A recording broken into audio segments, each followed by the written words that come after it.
Coucou les loulous, tonga sondriata anatin'ny page Mlora Gasy misaotra antsika hatrany manaraka. Androany tsika dia resaka momba ny tambazotra Facebook sy ny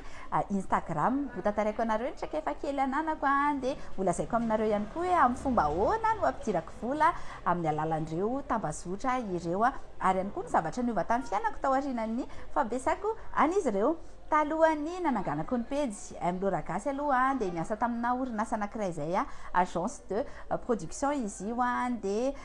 directrice de production niasako tamin'izany, izany hoe kirakira resaka tournage dokam-barotra sy ny manodidina an'izay. Efa féministe tamin'izany ary efa niady tamin'ny herisetra fa tamin'ny endriny hafa fa tsy toy izao.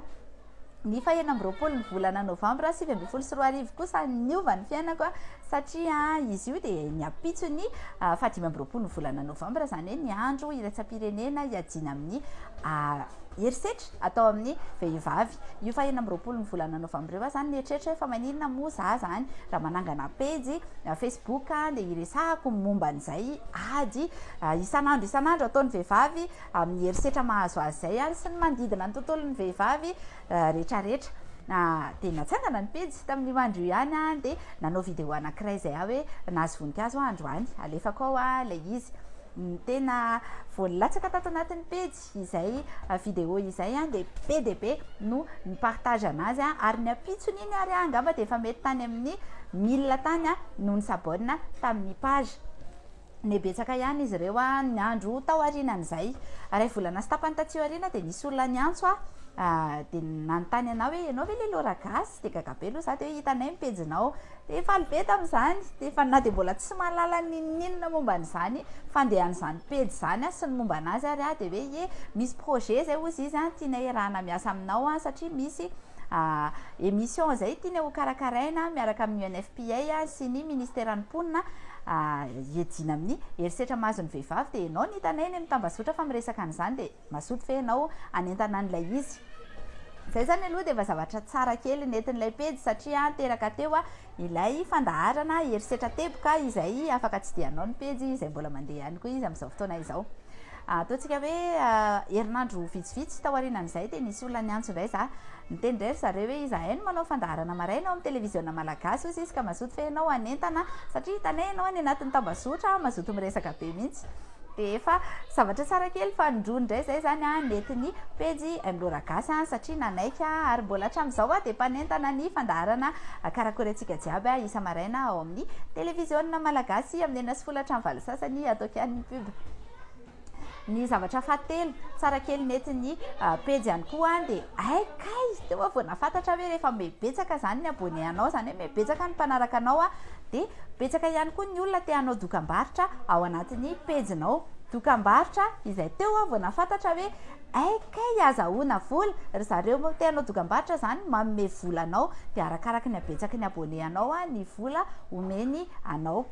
Efa nanao placement de produit ny anaran'izay atao anatin'ny pejy maro isan-karazany. Ny zavatra tsara kely fa nefany ary tsy dia tena mbola hoe farany fa tsy ho tantaraiko daholo angamba fa laneto ny androntsika sady efa minitra vitsivitsy zay dia tsy nakory izany fa ny naterahany Lunaiza izay produit cosmétique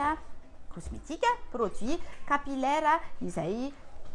zany namorona anazy izay misy sérum dia misy masque dia misy shampoing ihany koa efa resahako ato anatin'ny pejy ato foana izy io dia izay ihany koa zany dia zavatra faefatra tsara kely nentin'ny pejy. Ny tiako lazaina amintsika sy tantarako an'izany traikefa izany dia afaka hitetavana vola tsara mihitsy ny tambazotra Facebook satria tao aoriana nananganako ny pejy Mlora Gasy dia nanapa-kevitra fa tsy hiasa tao amin'ilay orinasa niasako taloha intsony noho izay zavatra safotofoto rehetrarehetra izay. Ho antsika izay mieritreritra ny hitady vola amin'ny alalan'ny tambazotra dia izay ny antony jeroko vavolombelona androany averiko kely hoe tena possible izay fa mila hitanao fotsiny ilay zavatra tianao atao. Ohatra namany izao zany sanganehana kely ihany andeha hanokatra ny pejy satria za tsy mahay manao mampime nefa tamin'izany fotoana izany tena hoe mahay manao mampime daholo ny olona rehetra ny influenceur indridrindrindra hoe malagasy tsy dia tena miresaka zavatra matotra be ohatra anahy ihany koa fa ohatra ny mananiany izany daholo ihany koa dia tsy dia tena hitako loatra ny ametrahana ny tongotra kanefa rehefa tena nandeha ilay izy dia tena izay mihitsy kay ny tena mety aminahy dia ohatra ny ohatrany hoe vetivety kely le izy dia tonga any amintsika any betsaka ny zavatra afaka atao hitadiavam-bola amin'ny alalan'ny tambazotra efa hitantsika zao reny vente en ligne ireny dia mandeha anazy zany hoe azahoana vola anazy dia betsaka ihany koa ny manao azy fa ianao ihany koa dia afaka manao ny fikafikanao ohatra fotsiny zao hoe ampidirinao anatin'ny vidin'ilay akanjo mihitsy ny ohatra ny frais de livraison dia mody ataonao hoe tsy hoe mody ataonao hoe fa ataonao livraison gratuite ohatrany hoe ty zao ohatra hoe 25 000 ariary zao ohatra dia mody ataoko hoe 28 000 ariary izy ty dia amin'izay tsy miteny ntsony hoe 3 000 ny frais de livraison dia mety hoe miavaka amin'ny hafa ianao amin'izay mety hoe ny paoziny le entanao fotsiny mety mahafinaritra ny olona mety hoe tena tsara sasa tsara pasoka raha friperie mety hoe tsara ny sary alefanao anatin'ny tambazotra mety hoe tsara ny fandraisanao ihany koa ny vidiny dia efa mety mampiavaka anao ihany koa zany rehetra izany eo ihany koa betsaka ihany koa ny zavatra afaka atao amin'ny alalan'ny internet reny rédaction reny zao betsaka ny ankizy hitako manao an'ireny misy ihany koa le manao asany an-trano en ligne sy ny zavatra maro isan-karazany reny